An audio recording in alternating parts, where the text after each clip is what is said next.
Yun, no? Welcome back na naman po sa channel natin, mga amigo at amiga, dito sa Buhay OFW natin. Siyempre, ang ating mga ulam ay pampulutan. Sunod-sunod na to. Nakaraan, sisig, gambas. Ngayon naman, ano naman yung piniprepare mo, amiga? Buffalo wings. Ayan, sunod-sunod na parang pwedeng pulutan. Hindi man tayo makainom, mamulutan na tayo dito sa Kuwait. At ito yung aming magiging, siyempre, tanghalian dito sa Kuwait. At tinitimplahan ni Amiga yung ating 1 kilo to, Amiga, no, na wings. Sabay, puro wings yung talaga yan. Tama? Okay. At siyempre, ano yung ginagawa mo? Mamarinate ko muna siya ng salt and pepper. Mamarinate muna ng salt and pepper. Ayan, at meron tayo dito flour, lemon, Lalagyan ko pala lemon.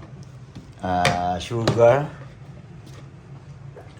black pepper, chili powder, sibuyas, bawang, at chili paste. Mamarinate mo yan ni Amiga yan. At dito kami sa aming tanghalian. Ito yung aming mga tanghalian. Ito yung kinakain natin bilang OFW ng Kuwait. At ito yung aming tanghalian. Kadalasan makikita nyo kami dito sa aming kusina. Kusina ni Amiga. Lutong Amiga. Lutong OFW. Ang ating magiging ulam ay buffalo wings. At ito nga yan, 1 kilo.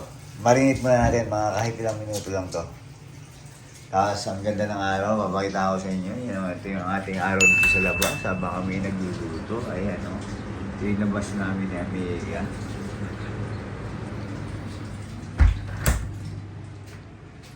At ito yung ating lahat ng ginagamit sa ating buffalo wings. Ayan. Kompleto na yan, pati yung pinamarinate ni Amiga. Ito, hindi mo ilalahat to, Amiga, no? Itong tomato paste mo. At kung sumusubaybay nga kayo sa channel ni Amiga, ilang magwa-1 month na kami. Hindi kami nag-rice, puro ulam lang. At bahan-dahan natin inaalis yung mga carbo natin na kinakain. Tulad ng rice, zero talaga. Pero kahit pa paano may pakunti-kunti kami tulad ng tinapay. Siyempre, mahirap biglayin eh. Pag nabigla tayo, meron tayong napunod, siyempre, mayroong effect yung paglo-low carb. Minsan mahihilo ka, magugutom ng, siyempre, ng bahagya, kaya mahihilo. Pero kaya lahat nating alis na yan. Kaya meron tayo ditong flour muna, ikakaw natin. Baka sabihin, naglo-low carb, bakit mayroong flour? Nulit ko, dahan-dahan po natin tatanggalin. Kasi meron pa rin kaming mga, ang tawag doon, mga stock na Amiga.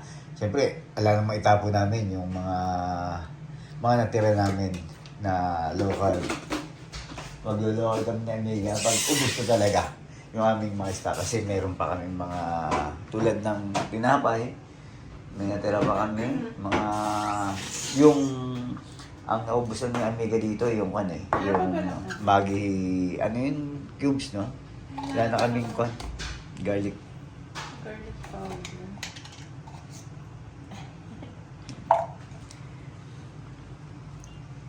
Yan yung ipang breadings mo. Halawan ng cornstarch. Cornstarch at saka flour. Harina. Harina. Yan.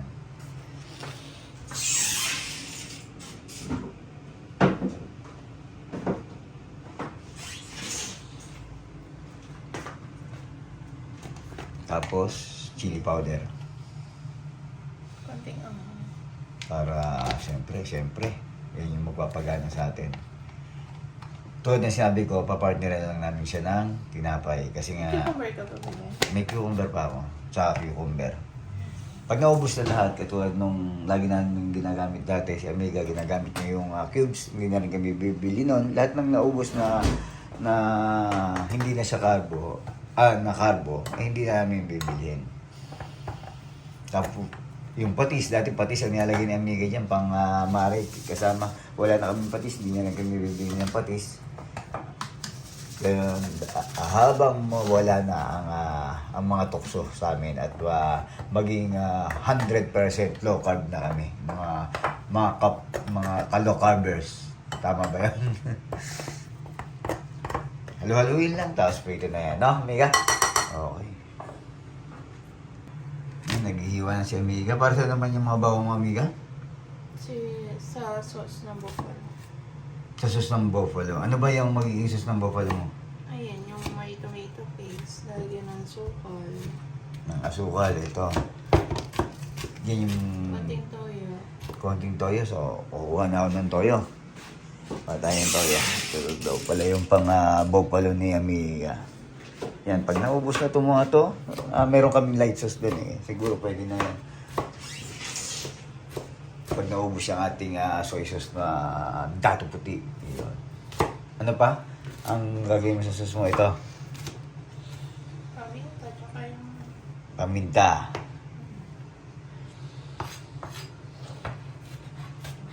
Gagawin namin, pipritong mo. Sili pa ba tayo doon na Oo. sili talaga? Siling green? Meron yung maliliit. Meron. Tapos ang gagawin muna namin, piprito muna namin to. Pagkatapos namin maprito lahat to, yung gagawin sauce ni Amiga, lulubog namin doon. Para sabay-sabay na siya. At yun na ang ating buffalo wings. Napakasimple lang ng aming simple lang to kay Amiga. Pero mahirap to pagka ako gumawa. Siyempre. Special na to para sa akin pero kay Amiga. Parang normal menu lang to ni Amiga. Kasi nga, alam niyo mas si Amiga. Pagdating sa lutuan, lutong Amiga. Yun. Ito na, ready na ang ating pang-buffalo. Meron tayo ditong bawang at ang ating siling green. Mas okay yan kung pula kasi wala, ito lang yung available natin. Yung ating green. At ready na rin ang ating pamprito at ito yung gagawing pang-sauce ni Amiga. Yun. Ready? Amiga, ready na? Ready na ba, Amiga? Ready. Ayun, sabi ko. Buffalo wings natin. Ready na rin yan. Handa ka na ba? Handa na, siyempre. Handa na rin ang ating mga kawali. At ang ating, dalawang ating lutuan dito. Sabay na sabay. At, lagyan mo ng mantika, Amiga. At yan naman, nilagay mo na. Pinaprituhan din naman ng manok yung nakaraan yan. Tapos dagdagan na natin ng mantika. Prito natin yung ating ano. Lalagyan na ni Amiga yung ating wings ng breadings. Ganyan talaga pag nagugulat siya, Amiga. Medyo naggugulatin yan minsan.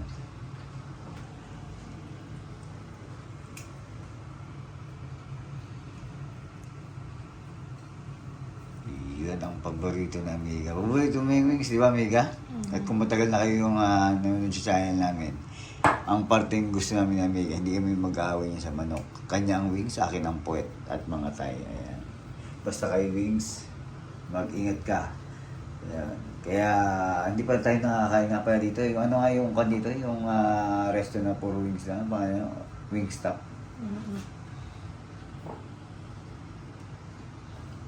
Paborito kasi namin kainan ni Amiga, KFC talaga. Sarap na sarap kami dyan sa KFC na yan. Lalo na pagkabago niluto. Kaya pansinin nyo, pagka kami lumabas at ang diretsyo namin talaga KFC. Nag-try kami ng iba pero talagang binalik-balikan natin. At nag-try nga kami pero doon sa Popeyes kasi nga merong vlogger na nagsabi doon masarap daw. Kaya yung mga vlogger ng Kuwait naman, yung totoo naman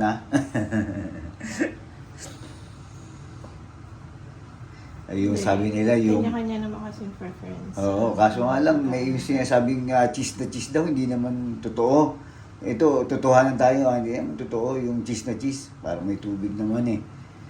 Kaya minsan nanonood kami ng mga ganyan ni Amiga. Parang minsan sabi namin, ba't parang hindi naman ata, totoo ba na nakatikim na po kayo ng cheese? Hindi, joke lang. O sige na, ito yung ating buffalo wings na ginagawa at mainit na yung ating mantika. Kumukulo na, mainit na, umusok na. Sige.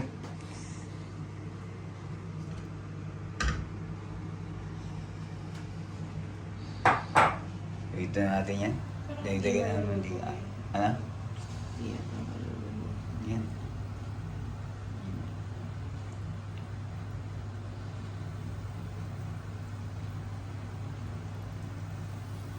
Tapos pagka naprito yan, Kaya lahat maprito yan, tapos saka natin lubog sa ating ginagawang sauce ng ating buffalo.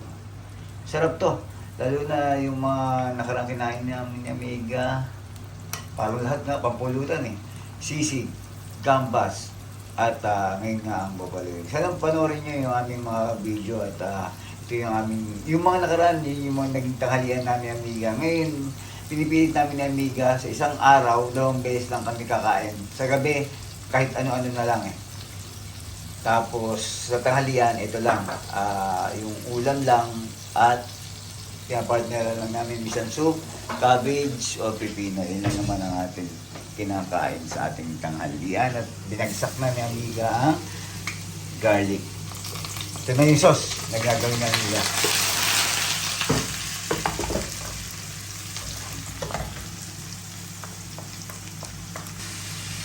Yan, nilagyan na ni Amiga yung tomato paste.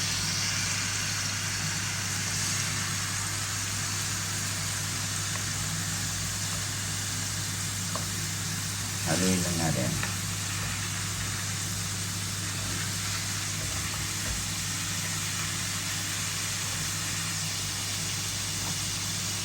Tapos, toyo. Oh, pinalamig mo na ba yung nasa ref natin? Yan, kung nasa Pilipinas tayo, masarap banggitin yung mga gano'n, no? Pagka nagluluto ko na ito, nagpalamig ka na ba? Ayan, ang sarap na ito. Lalo na yung medyo anong tawag doon, iniga, yung order ko dati sa watering hole. Yung sub-zero ba yan? Below zero. Below zero. Ayun, yun yung masarap doon. Alam niyo na, ibig ko sabihin, kung kayo talagang namumulutan, alam niyo na ibig sabihin yan. Below zero na yan. At ito, yung ating paminta, asukal. Ito yung ating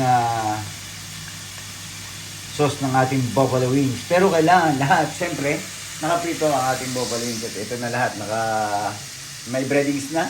Ready na yan, ipiprito na lang natin. At ito na nga yung first batch. Ito yung ating second batch. At ito yung buffalo wings. Ganun lang kasimple. At nakabang na dito yung ating ceiling green. At nakabang na rin dyan, siyempre, yung ating magiging hugasin. Amiga, tama ba? Yung aking magiging hugasin, nakabang na rin dyan. Ayan. Itaktak mo. Itaktak mo. Ayan, may konting lemon. Patak lang. Nilagay na rin ni Amiga yung ating sili. Yun, sabi nga natin, ito ang magpapasarap at ang sipa ng sili. Yan yung magpapagana sa atin. Yan na, ang ating nilalagay ko ba sa sauce ng buffalo wings mo? Wala na. Pagka-prito na lang yan, lagay na lahat dito. Yun na, ang ating buffalo wings. Partneran natin ng pipino at ng ating bago mo tayo ng garlic bread. Yun lang. Ang ating magiging tanghaliang kuwik, tanghaliang OFW at tayo'y syempre walang rice. Subukan natin yan. Magawa naman tayo walang rice. Amiga, tama? Yun. Walang mali kay Amiga. Puro tama.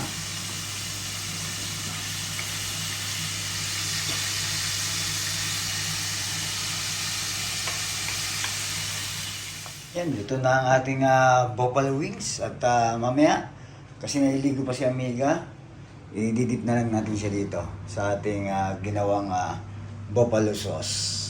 Masarap to pagka mainit eh. Tayo na natin si Amiga, tapos didip ko lang to, tapos diretso, kain na, tikiman na. Ito ang ating buffalo wings. Ito na, ating buffalo wings. Siyempre, ito yung ginawang sauce ni Amiga, lagay lang natin to dito. Yan lang ang ating kamay ko na. Kami lang naman ni Amiga ang kakain nito. Lagyan natin ang ating buffalo wings lahat dyan. Malinis naman yung kamay ko, syempre. At si Amiga naman, hindi naman maate yan. Kaya ito ang ating buffalo wings. Halu-haluin na natin. Maganda nga to. Yung sa iba, pag nakikita nyo sa restaurant, di ba? Inaalog-alog pa nila to. Pero syempre, tayo lang naman. Huwag natin alug-alugin. Gawin natin itong halu-haluan natin. Ito, halukay wings. Ang masarap dito yung ginagawa lagi ni Amiga na sauce. Ito yung, ano ba tawag sa sauce na ito, Amiga? Buffalo sauce lang. Parang barbecue sauce, no? Parang ganun lang, no?